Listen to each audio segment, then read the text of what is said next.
The hibernation pod hissed open like a dying breath, releasing a cloud of frost that sparkled in the alien ship's purple light. Captain Sarah Chen's eyes snapped open, her body jerking awake with the violent urgency of someone pulled from drowning.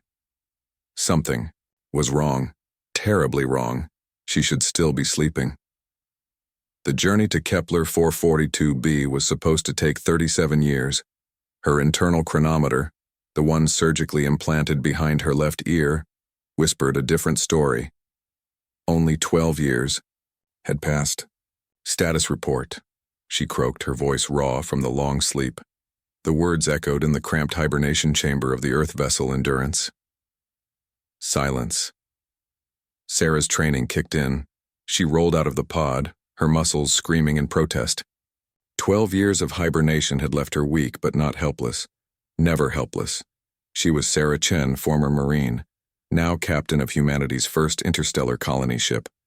She'd survived the resource wars, the AI uprising, and the great exodus that drove humanity to the stars. She could handle whatever this was. The hibernation bay stretched before her, filled with 500 pods containing the sleeping colonists. Emergency lighting bathed everything in red, casting dancing shadows that made the pods look like coffins. Sarah's bare feet made no sound on the cold metal floor as she moved toward the main console. That's when she saw it. A section of the hull had been cut away, not torn or blasted, but surgically removed with precision that spoke of advanced technology. Through the opening, she could see stars that were wrong, constellations she didn't recognize. And there, floating in the void beyond, was a ship. It was beautiful in the way that dangerous things often are. The alien vessel looked like it had been grown rather than built, its surface rippling with patterns of light that pulsed like a heartbeat. It was easily 10 times the size of the Endurance, and Sarah felt a chill that had nothing to do with the hibernation drug still in her system. Well, she muttered, grabbing an emergency suit from the wall locker. This is new. As she sealed the suit around her body, Sarah's mind raced through possibilities. First contact, humanity's greatest dream and worst nightmare, rolled into one. The aliens had found them, boarded their ship, and somehow accessed the hibernation systems to wake her specifically. The question was why. A sound echoed through the ship, not mechanical but organic. Like breathing, but wrong. Too deep, too rhythmic. Sarah's hand moved instinctively to where her sidearm should be, but of course there were no weapons on a colony ship. Humanity had left war behind when they left Earth. Sarah was beginning to think that might have been a mistake. The breathing sound grew closer, accompanied by something else. A wet, sliding noise that made her skin crawl. Whatever was coming, it was big. Sarah looked around the hibernation bay one more time. 500 sleeping colonists, scientists, engineers, doctors, teachers, children. The future of humanity, helpless and unconscious. If these aliens meant harm, she wouldn't let that happen. Couldn't let that happen. The sliding sound stopped just outside the hibernation bay door. Sarah took a deep breath, squared her shoulders, and waited. The door dissolved. Not opened. Dissolved, like it was made of sugar in the rain. Where solid metal had been moments before, there was now an opening framed by what looked like crystalline growth. And through that opening came something that challenged every assumption Sarah had about what alien life might look like. It was tall, maybe 3 meters, and moved with liquid grace despite having no legs. Instead, its lower body was a flowing mass of what might have been flesh or might have been metal, impossible to tell in the dim light. Its upper torso was more recognizable, humanoid but stretched, with 4 arms that ended in hands possessing too many fingers. But it was the head that made Sarah's breath catch. There was no head. Instead, where a neck should be, there was a cluster of crystalline structures that pulsed with soft blue light. Beautiful and terrifying. When it spoke, the voice came from everywhere and nowhere, resonating in Sarah's bones rather than her ears. "Awakened one," it said, and Sarah could hear curiosity in that impossible voice. "You are unexpected, Sarah, forced herself to stand straighter. First contact protocol demanded diplomacy, but her instinct screamed danger. I'm Captain Sarah Chen of the Earth vessel Endurance. Who are you, and why have you boarded my ship? The alien's crystalline head cluster pulsed brighter. I am navigator of void spaces of the Dominion fleet. We detected your vessel during our patrol of this sector. Your technology is primitive. Your species unknown. We assumed you were cargo. Cargo. Sarah felt her jaw clench. We're not cargo. We're colonists. Free people. Free? The alien seemed to taste the word. An interesting concept. We have encountered 17 species in this galaxy. None were free when we found them. None remained free after. The implications hit Sarah like a physical blow. 17 species. The galaxy wasn't empty. It was conquered. And now humanity had stumbled into whatever empire this thing represented. However, Navigator of Void Spaces continued, floating closer. You present an anomaly. Your hibernation system should not have responded to our wake commands. Only awakening castes possess such neural complexity. Only those meant to serve, in awareness while others sleep. Sarah's mind raced. The alien's technology had tried to wake someone, anyone, from the Endurance, probably to serve as a translator or guide. But human hibernation systems weren't designed to be externally controlled. The fact that she'd awakened anyway. Your species, the alien said, and Sarah could hear something like interest in its voice. May be more useful than anticipated. That's when Sarah realized the truth. The alien hadn't expected her to wake up, hadn't expected any human to wake up. Which meant whatever they'd planned to do with the sleeping colonists, they'd intended to do it without resistance. Sarah looked past Navigator of Void Spaces to the alien ship beyond. She could see movement now, other beings, different from this one, moving with purpose through the corridors, loading equipment, preparing for something.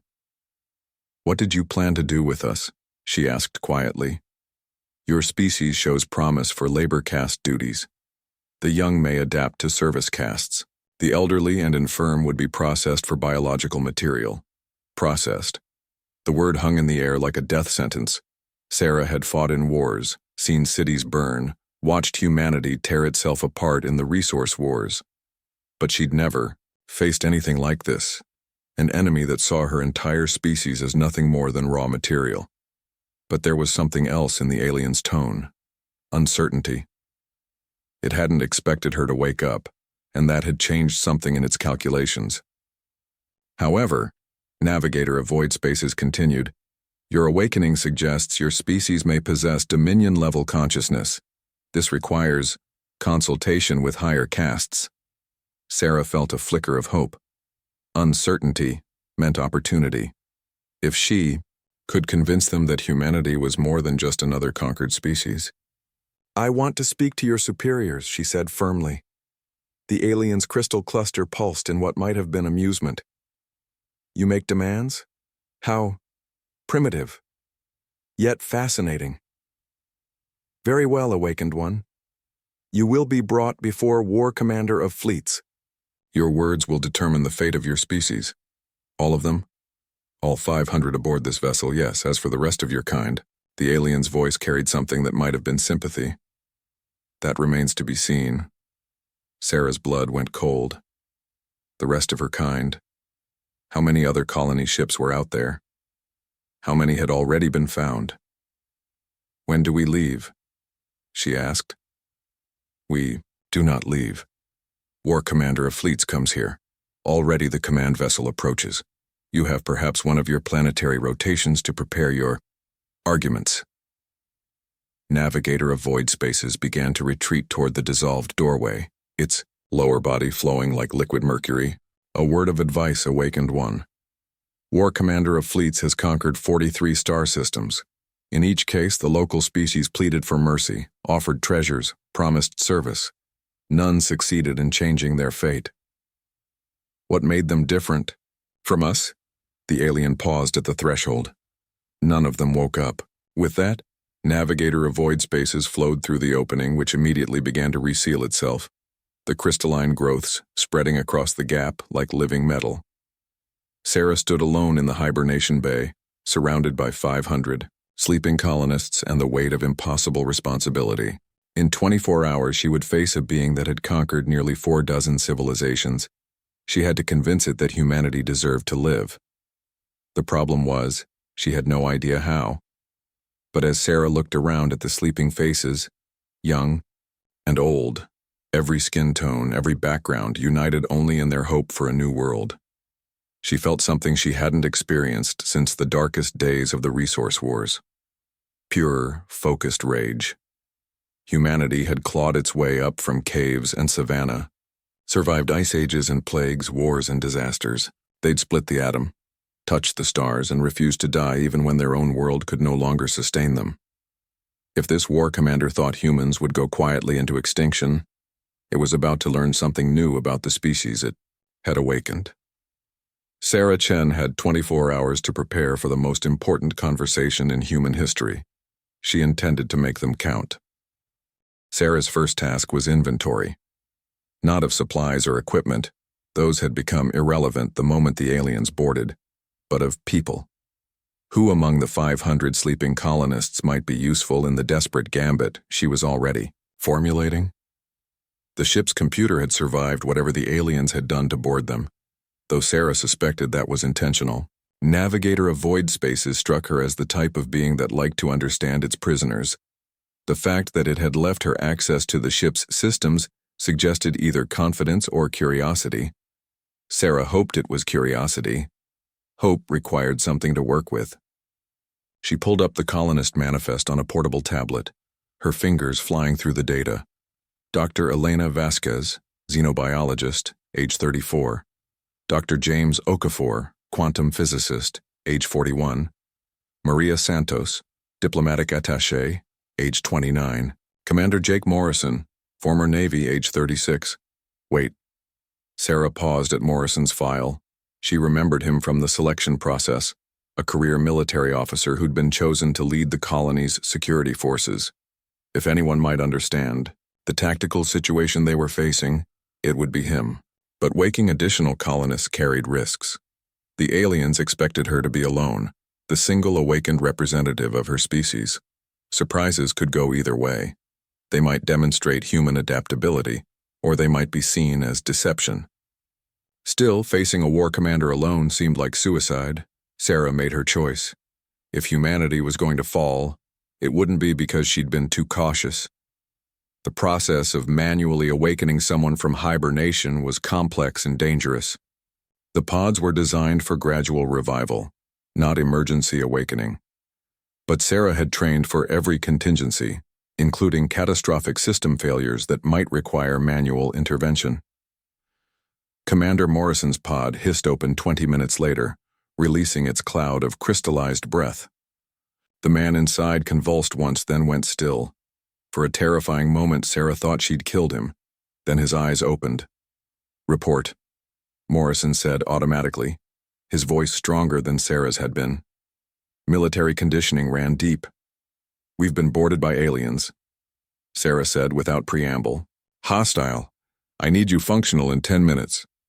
To his credit, Morrison didn't waste time on disbelief or questions. He rolled out of the pod, accepted the emergency suit Sarah offered, and began the physical routine that would bring his circulation back online. "How long?" he asked, working his arms and legs. 12 years into the journey. 25 years early. Morrison's jaw tightened. The others? Still sleeping. The aliens, they called themselves the Dominion. They intended to use us as slave labor, process the elderly for biological material. Morrison stopped stretching. When he looked at Sarah, his eyes held the cold fury she remembered from his military records. Intended? I woke up when I shouldn't have, caught them off guard. Now we have 20 hours before their war commander arrives to decide our fate. Options. Sarah had been considering that question since Navigator of Void Spaces left. Limited. The alien ship has us completely outgunned. Even if we could somehow take it, there's apparently an entire fleet coming. So we talk. We talk, Sarah agreed. But Jake, can I call you Jake? I don't think talking is going to be enough. Morrison finished sealing his suit and turned to face her fully. What are you thinking? The navigator said something interesting. In all their conquests, 43, star systems, none of the local species woke up when they tried to revive them. Only we did, meaning we're different, and different might be enough to buy us time if we play it right. Morrison nodded slowly. What do you need from me? Sarah gestured toward the dissolved section of hull, through which the alien ship was visible. I need you to be ready for anything, if diplomacy fails. We don't have weapons, Sarah. This is a colony ship. We don't have conventional weapons, Sarah corrected. But we've got 500 sleeping colonists, a fusion reactor, and a whole lot of industrial equipment. If it comes to a fight. Morrison's expression grew thoughtful. We'd lose. Probably. But we might take some of them with us. And maybe, just maybe, that would be enough to make them reconsider what humanity is capable of. They were interrupted by a sound from the ship's communication system, not the familiar chime of an incoming message, but something organic and unsettling. Like whale song, but wrong. Communication from the alien vessel, the ship's computer announced in its maddeningly calm voice. Sarah moved to the communications console. Can you translate? Working. Translation complete. Message reads, Awakened. Ones, you will prepare presentation of species. Value for War Commander of Fleets evaluation. Standard format. Biological capabilities, technological achievements, cultural complexity, resistance potential.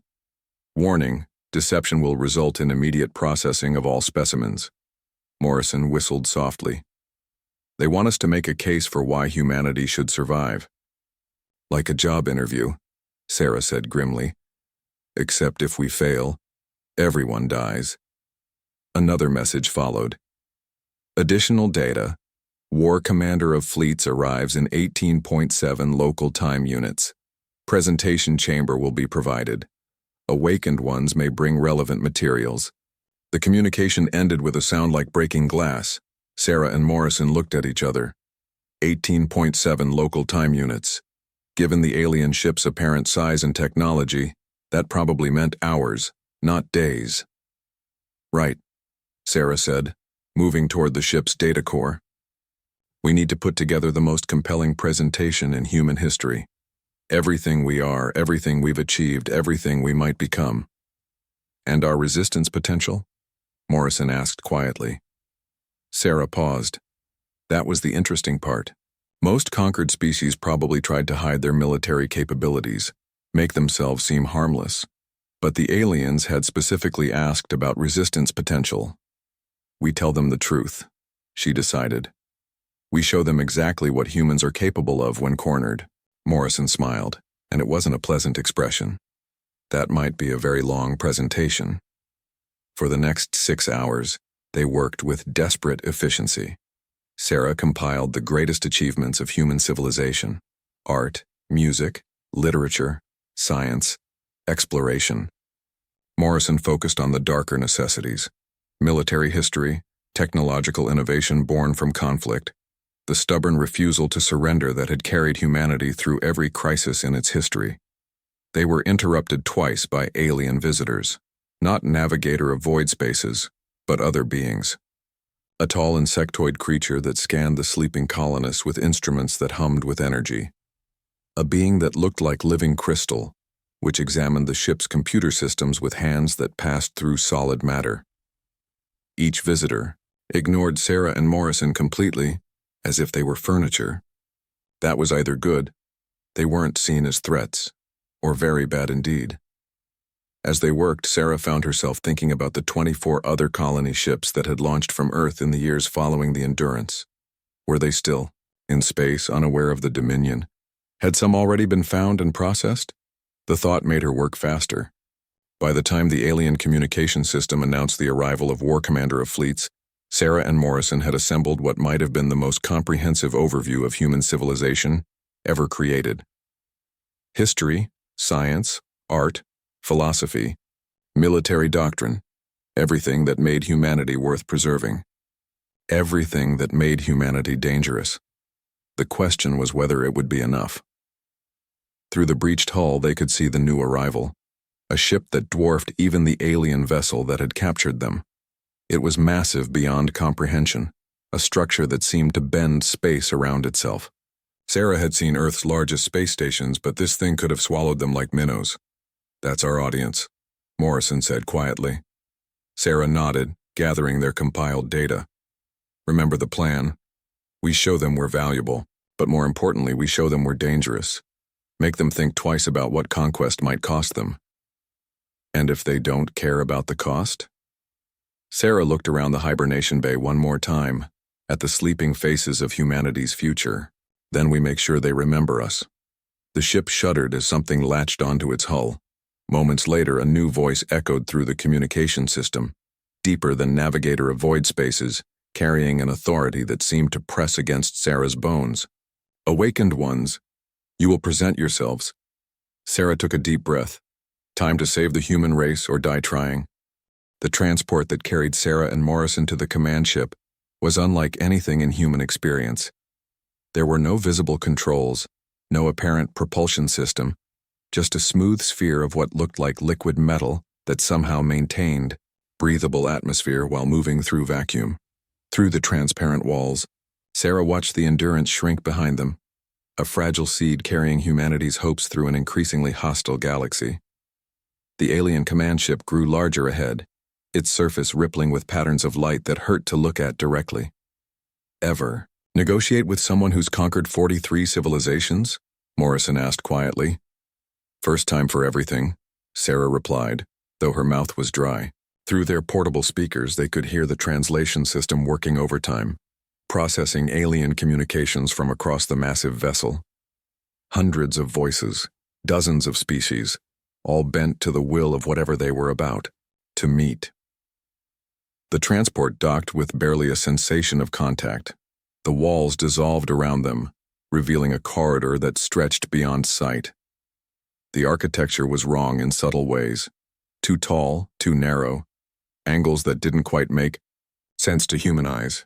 It was designed for beings that weren't human, serving purposes humanity couldn't understand. They weren't alone. Other aliens moved through the corridors with the efficiency of a military operation. The insectoid creatures Sarah had seen earlier, beings that looked like living glass, something that might have been a large plant with too many eyes.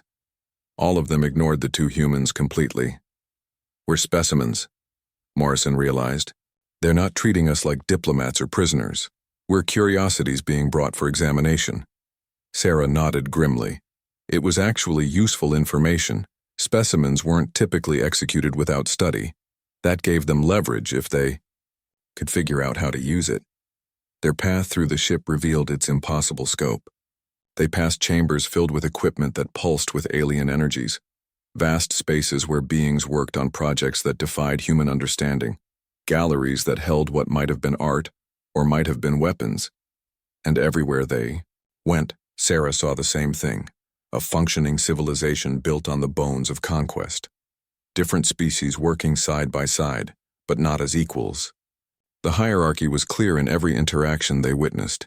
After what felt like hours but was probably minutes, their transport guide, a floating sphere of energy that had never acknowledged their existence, stopped before a doorway that was larger than the others. The portal was guarded by beings that looked like they were made of living metal, each one easily 3 meters tall and armed with devices that made Sarah's skin prickle with static electricity. The guards scanned them with instruments that felt invasive even through their suits, then stepped aside. The doorway dissolved. Beyond was a chamber that took Sarah's breath away. It was enormous, large enough to hold a football stadium, with a ceiling that seemed to open directly onto space. Stars wheeled overhead in patterns that spoke of the ship's incredible speed through the galaxy. At the center of the chamber, on a dais that rose from the floor like a natural formation, was War Commander of Fleets. Sarah had tried to prepare herself for any possible alien appearance, but War Commander of Fleets challenged every assumption. It was huge, at least 5 meters tall, but not bulky. Instead, it moved with predatory grace, its form shifting between states that might have been flesh, metal, or pure energy.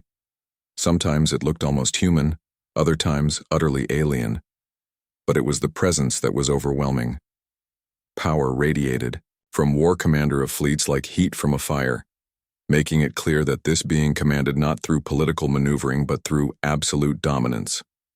When it spoke, the words bypassed Sarah's ears entirely and resonated directly in her brain. So, the specimens that wake without permission. Sarah forced herself to step forward. Every instinct screamed at her to flee, but she'd faced down warlords during the resource wars, negotiated with AI collectives during the uprising.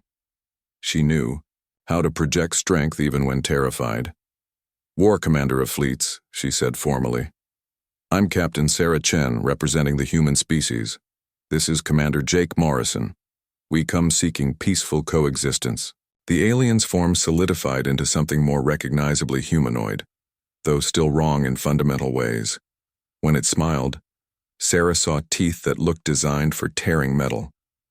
Peaceful coexistence, it repeated, and Sarah could hear amusement in the impossible voice.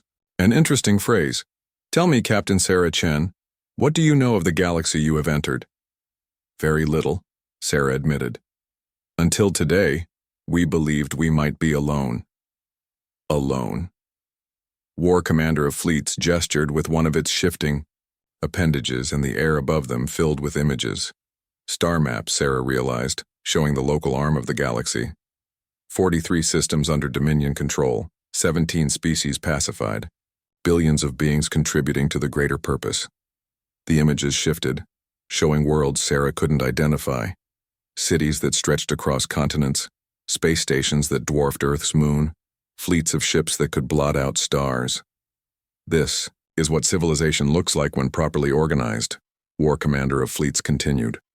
Order, purpose, efficiency, each species contributing according to its capabilities. As slaves, Morrison said flatly. The alien's attention turned to him, and Sarah felt the temperature in the chamber drop. As components of a greater whole, your species thinks in terms of individual desires, personal freedom, primitive concepts. The Dominion thinks in terms of optimal resource utilization. And where do humans fit in your optimization? Sarah asked. That remains to be determined. Navigator of Void Spaces reports unusual neural complexity among your kind. This suggests potential value beyond simple labor castes. The star map shifted, focusing on Earth's region of space. Sarah's heart sank as she saw the deployment of Dominion forces. Dozens of ships, all moving in patterns that would intercept the other human colony vessels. You found the others, she said. We have identified 23 additional vessels of your design. All will be intercepted within the next solar cycle. The question is whether their crews will join the Dominion as valued specialists or as processed biological material. Sarah felt Morrison tense beside her. The aliens had found all the colony ships. Hundreds of thousands of humans, maybe millions, all depending on what happened in this chamber. What would it take for us to be valued specialists? She asked. War Commander of Fleets moved closer, its form flowing like liquid mercury. Demonstrate unique capabilities, show skills that serve Dominion interests, prove that humans offer more value alive than dead. This was it. Sarah activated the portable display device she'd brought, filling the air between them with humanity's compiled achievements. Art, science, exploration, philosophy, everything that made humans special. We're innovators, she began. In our short history, we've gone from cave paintings to interstellar travel. We've survived ice ages, plagues, wars that could have destroyed us. We create beauty, solve problems, adapt to any environment.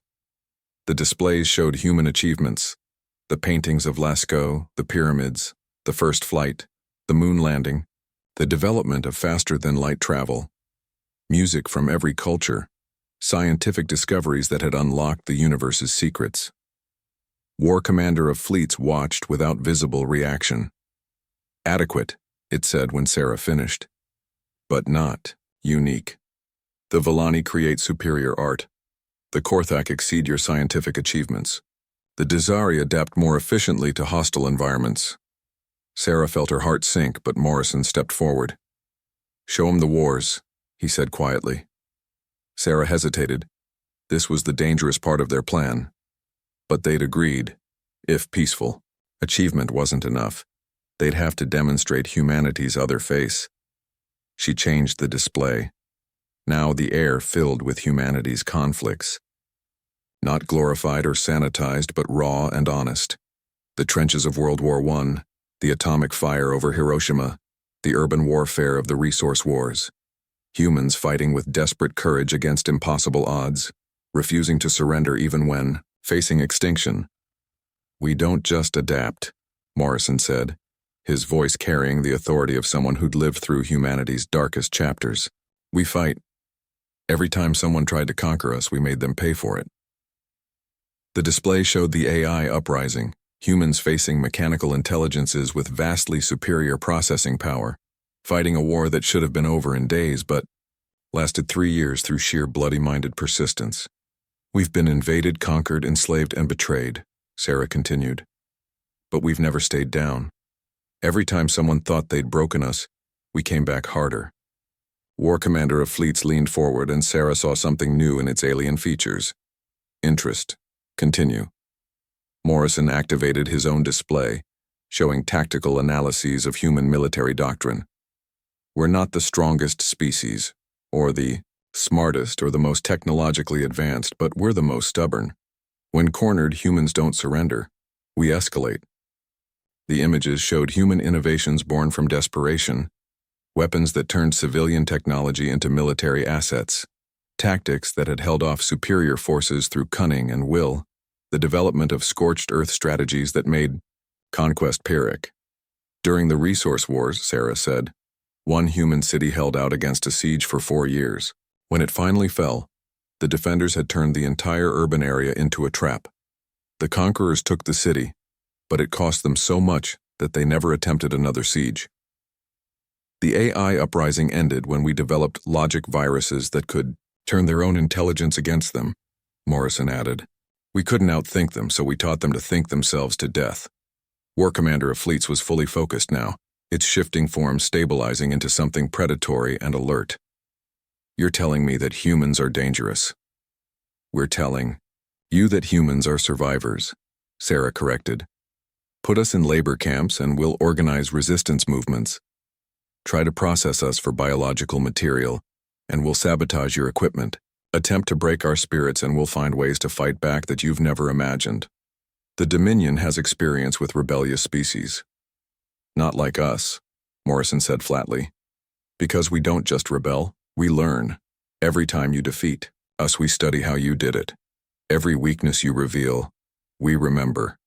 Every tactic you use against us becomes a tactic we can use against you. Sarah held her breath. This was the critical moment. They'd shown humanity's achievements and humanity's capacity for violence. Now came the gamble. But there's another option, she said. Partnership, not as slaves or processed material, but as allies. We bring innovation, adaptability, and loyalty to those who earn it. Give us a place in the Dominion as equals, and you'll gain specialists who can solve problems others can't even see.